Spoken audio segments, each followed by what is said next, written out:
Hello friends, welcome back to Rajesh channel. இன்றைக்கி நம்ம பார்க்க போகிற வீடியோ என்னன்னு பார்த்தீங்க அப்படின்னா, ஒரு கிறிஸ்பியான ஹெல்தியான கீரை போண்டா எப்படி செய்யலாம் அப்படிங்கிறது தான் பார்க்கலாம்.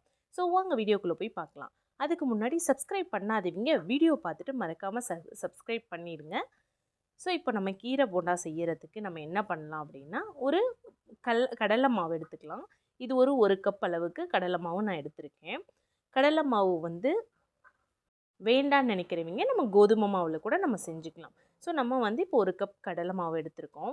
அதில் வந்து ஒரு 3 ஸ்பூன் அளவுக்கு அரிசி மாவு வந்து எடுத்துக்கணும். இந்த அரிசி மாவு தான் நமக்கு வந்து அந்த போண்டாவோட கிறிஸ்பினஸை நமக்கு கொடுக்கும். அதுக்காக தான் ஒரு 3 டேபிள் ஸ்பூன் மட்டும் அரிசி மாவு எடுத்திருக்கோம்.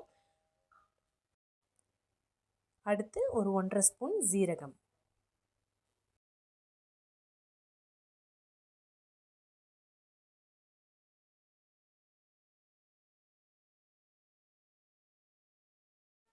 நெக்ஸ்ட்டு ஒரு 1/2 ஸ்பூன் பேக்கிங் சோடா போடும்போது தான் அந்த போண்டா வந்து கொஞ்சம் ஃப்ளஃபியாக நல்லா கொஞ்சம் பந்தாட்டம் வரும்.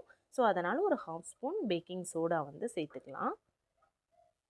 அடுத்தது பார்த்திங்கன்னா கொஞ்சம் பெருங்காயம், நெக்ஸ்ட்டு ஒரு 1/2 spoon red chilli powder. Next இங்கே ஒரு பெரிய வெங்காயத்தை வந்து நான் ஹாஃபாக கட் பண்ணி வச்சுருக்கேன். நெக்ஸ்ட்டு ஒரு 2 பச்சை மிளகாய், தென் கொஞ்சம் கொரியாண்டர் லீவ்ஸ், அப்புறம் கருவேப்பிலை. இது எல்லாத்தையுமே குட்டி குட்டியாக கட் பண்ணி வச்சுருக்கேன். இதை வந்து நம்ம அதில் ஆட் பண்ணிக்கலாம். நம்ம பெரிய வெங்காயத்தை குட்டி குட்டியாக கட் பண்ணாமல் கொஞ்சம் நீளமாக கட் பண்ணும்போது தான் போண்டாக்கு வந்து நம்ம கடித்து சாப்பிடும்போது நல்லாயிருக்கும். ஸோ அதனால் அப்படி ட்ரை பண்ணுங்கள். குட்டி குட்டியாக கட் பண்ணாதீங்க. நம்ம வந்து வடைக்கு சுடுற மாதிரி கட் பண்ணக்கூடாது. கொஞ்சம் நீளமாக கட் பண்ணலாம். அதே மாதிரி இப்படி கொஞ்சம் உதுத்து விடும்போது தான் வந்து நல்லா அங்கங்கே இருக்கும். நம்ம எல்லாம் ஒட்டி இருந்துச்சு அப்படின்னா அது வந்து அங்கங்கே பிரிஞ்சு இருக்கும். ஸோ நம்ம வந்து நல்லா உதுத்து விட்டுக்கலாம். இப்போ இது எல்லாமே ஒன்றா சேர்த்துட்டு நல்லா பிசைஞ்சு விடலாம். இதுக்கு தேவையான அளவுக்கு உப்பு,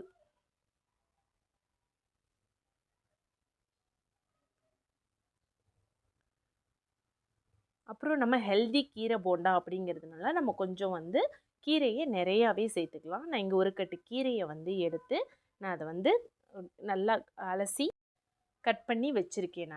அதையும் அதோட சேர்த்துக்கலாம். நமக்கு மாவு கம்மியாக இருந்தாலும் பரவாயில்ல, நம்ம கொஞ்சம் ஹெல்த்தியாக இருக்கணும் அப்படிங்கிறதுக்காக கொஞ்சம் வந்து கீரையை நிறையா சேர்த்துருக்கோம்.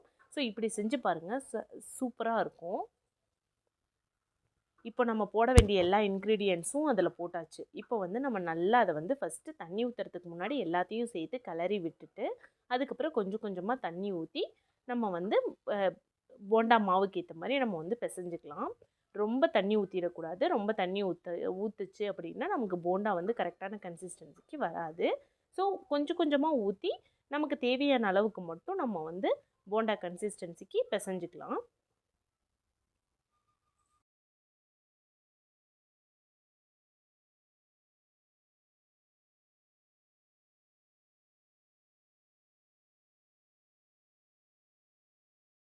ஸோ இப்போ பாருங்கள், நல்ல ஒரு கன்சிஸ்டன்சிக்கு வந்துடுச்சு. நமக்கு இந்த அளவுக்கு போதும். இதுக்கு உங்களுக்கு கடலை மாவு கம்மியாக இருக்குது அப்படின்னு தோணுச்சு அப்படின்னா இன்னும் கொஞ்சம் வேணுனாலும் சேர்த்துக்கோங்க. பட் நான் வந்து எனக்கு இந்த அளவுக்கே நமக்கு போதும் அப்படிங்கிறதுனால நான் இதோட ஸ்டாப் பண்ணிக்கிறேன். இது அப்படியே இருக்கட்டும் ஒரு ஓரமாக. நம்ம வந்து எண்ணெயை ஃபஸ்ட்டு காய வச்சுட்டு அதுக்கப்புறம் நம்ம போண்டா போட்டுக்கலாம். இப்போ வந்து ஒரு இரும்பு கடாயை அடுப்பில் வச்சுருக்கேன். அதில் வந்து நம்ம எண்ணெய் ஊற்றிக்கலாம்.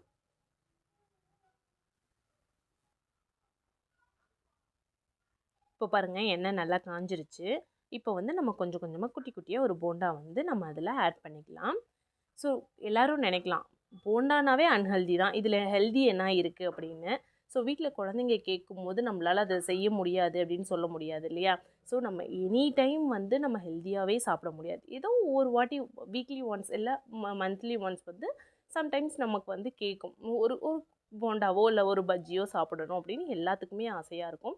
ஸோ அந்த மாதிரி சமயத்தில் இந்த அன்ஹெல்தி ஃபுட்டை கூட நம்ம எப்படி வந்து ஒரு ஹெல்த்தியாக கொண்டு வரலாம் அப்படிங்கிறதுக்காக வந்து நம்ம வந்து கீரையை கொஞ்சம் எக்ஸ்ட்ரா ஆட் பண்ணியிருக்கோம், அவ்வளோதானே தவிர்த்து. மற்றபடி போண்டானாவே அன்ஹெல்தி தான், அதை வந்து மாற்ற முடியாது. பட் அதில் வந்து கொஞ்சம் நம்ம இன்க்ரீடியன்ஸில் வந்து நம்ம அதில் ஹெல்தி எது அப்படின்னு பார்த்து அதை வந்து நம்ம அதிகமாக சேர்க்கும்போது அது வந்து கொஞ்சம் ஹெல்த்தியாகவும் நமக்கு கிடைக்கும். இந்த மாதிரி ட்ரை பண்ணி பாருங்கள். நிஜமாவே செம்மையாக இருந்துச்சு போண்டா. நல்லா கிறிஸ்பியாக நல்லா ஒரு டேஸ்ட்டோடு இருந்துச்சு. இந்த மாதிரி செஞ்சு கொடுக்கும்போது குழந்தைங்களும் விரும்பி சாப்பிடுவாங்க. ஸோ இப்போ பாருங்கள் எல்லாமே கொஞ்சம் போட்டுட்டேன். இது வந்து நல்லா கொஞ்சம் வேகணும். கொஞ்சம் வெந்ததுக்கப்புறம் நம்ம திருப்பி விடலாம். இப்போவே திருப்பி விட்டோம் அப்படின்னா இதில் மாவு கம்மியாக இருக்கனால நம்ம உடனே திருப்பிட்டோம் அப்படின்னா இது வந்து உதிர்ந்துடும். ஸோ ஒரு பக்கோடா ஸ்டேஜ்க்கு வந்துடும். ஸோ கொஞ்சம் வேகட்டும். வெந்ததுக்கப்புறம் திருப்பி விட்டோம் அப்படின்னா அந்த பாலாக வந்து நமக்கு ஒரு போண்டா இதுக்கு வந்துடும். ஒரு ஈவினிங் டைம் ஸ்நாக்குக்கு வந்து நம்ம ஒரு ஏதாவது ஒன்று சாப்பிடணும் அப்படின்னு தோணும்போது ஒரு டீ காஃபியோடு நம்ம வச்சு சாப்பிட்டா நல்லாயிருக்கும் அப்படின்னு தோணும்போது வந்து இது ஒரு பெஸ்ட் ஆப்ஷனாக இருக்கும் அப்படின்னு வந்து நான் நினைக்கிறேன். நம்ம ஹெல்த்தியாக சாப்பிட்டா தான் நம்ம குழந்தைங்களும் நம்மளை பார்த்து கற்றுப்பாங்க. நம்ம குழந்தைங்களுக்கும் நம்ம ஹெல்த்தியாக சாப்பிட்ணுங்கிறத சொல்லிக் கொடுக்கணும். ஏன்னா இப்போ இருக்க பிஸி வேர்ல்டில் நமக்கு ஃபாஸ்ட் ஃபுட் அப்படிங்கிறது வந்து ஈஸியாக கிடைக்கிது. ஸோ அதனால் எல்லா குழந்தைங்களும் அதை பார்த்து வந்து அட்ராக்டிவ் ஆகிறாங்களே தவிர ஒரு ஹெல்த்தியான ஃபுட்டை எந்த குழந்தையும் எடுத்துக்கிறாங்களா அப்படின்னு கேட்டால் அது கொஷின் மார்க்காக தான் இருக்குது. ஸோ அதனால் நீங்கள் ஃபஸ்ட்டு ஹெல்த்தியான ஃபுட்டு எடுத்துக்கிட்டிங்க அப்படின்னா தான் நம்ம வீட்டில் இருக்க குழந்தைங்களும் வந்து அதை ஹெல்த்தியாக வந்து சாப்பிட்றதுக்கு ஸ்டார்ட் பண்ணுவாங்க. ஃபாஸ்ட்டு ஃபுட்டு சாப்பிட்லாம், எல்லா குழந்தைங்களும் கேட்க தான் செய்வாங்க. பட் அது அக்கேஷ்னலாக இருக்கணுமே தவிர்த்து நம்ம அடிக்கடி செஞ்சு கொடுக்கும்போது அவங்களுக்கு வந்து ஹெல்த்தியான ஃபுட் எது, அன்ஹெல்தி ஃபுட் எது அப்படிங்கிற ஒரு டிஃப்ரென்ஸ் தெரியாமல் போயிடும். ஸோ அதனால் நம்ம ஃபஸ்ட்டு ஒரு ஹெல்த்தியான ஒரு லைஃப் ஸ்டைலுக்கு மாறும்போது தான் நம்ம குழந்தைங்களும் வந்து ஒரு ஹெல்தி லைஃப் ஸ்டைலுக்கு வந்து மாறுவாங்க. இப்போ பாருங்கள், இதை திருப்பி திருப்பி போடலாம். திருப்பி போடும்போது நமக்கு வந்து ஒரு போண்டா ஸ்டேஜ்க்கு வந்துடுது பாருங்கள். அவ்வளோதான். கொஞ்சம் செவக்க ஆரம்பிச்சது, கொஞ்சம் நல்லா செவந்துருச்சு அப்படின்னாலும் வெந்துடும். ரொம்ப ஹை ஃப்ளேமில் வைக்கக்கூடாது. ஒரு மீடியம் ஃப்ளேமில் வச்சே வேக விடுங்க. ஹை ஃப்ளேமில் வச்சா வெளியில் மட்டும் நல்லா வெந்துடும். உள்ளே வந்து அப்படியே மாவாட்டமே இருக்கும். ஸோ அவ்வளோதான் ஃப்ரெண்ட்ஸ், நம்மளோட கிறிஸ்பியான கீரை போண்டா ரெடி ஆகிடுச்சு. உங்கள் வீட்லேயும் செஞ்சு பாருங்கள். செஞ்சு பார்த்துட்டு எப்படி இருந்தது அப்படின்னு கமெண்ட் பண்ணுங்கள். மறக்காமல் நம்ம வீடியோ சப்ஸ்கிரைப் பண்ணுங்கள். நம்ம வீடியோ உங்களுக்கு பிடிச்சிருந்துச்சு அப்படின்னா லைக் பண்ணுங்கள், ஷேர் பண்ணுங்கள். இன்னொரு நல்ல ஹெல்த்தியான வீடியோவில் நான் உங்களை பார்க்குறேன். அது வரைக்கும் பாய்.